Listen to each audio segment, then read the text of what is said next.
আমরা এখন মুড়ি মাখাচ্ছি। আদা রসুন দিয়ে মাখাবো না, আদা রসুনটা পাশে রয়েছে। চানাচুরটা আগে কেটে পিছি, তোমার বটি ওটা।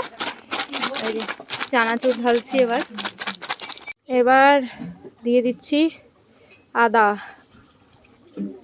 এবার একটু লঙ্কা দিয়েছি আর ধনে পাতা, একটু সর্ষের তেল দিচ্ছি। পেঁয়াজটা দেবো পরে, আগে মাখিয়ে নিয়ে পিসিকে দিয়ে দেবো, তারপরে পেঁয়াজ দেবো। আমরা এটাকে মাখিয়ে নিই।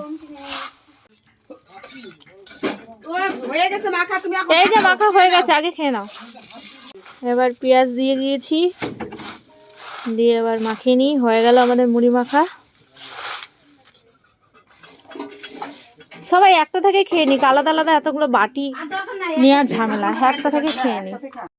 খার দর্শক সব, আর কে কে আছে চলে আসো। ছড়াবে না মাম্মা, ছড়াবে না কিন্তু কেউ। না, ওখানে বসে যাবে না, উল্টে যাবে।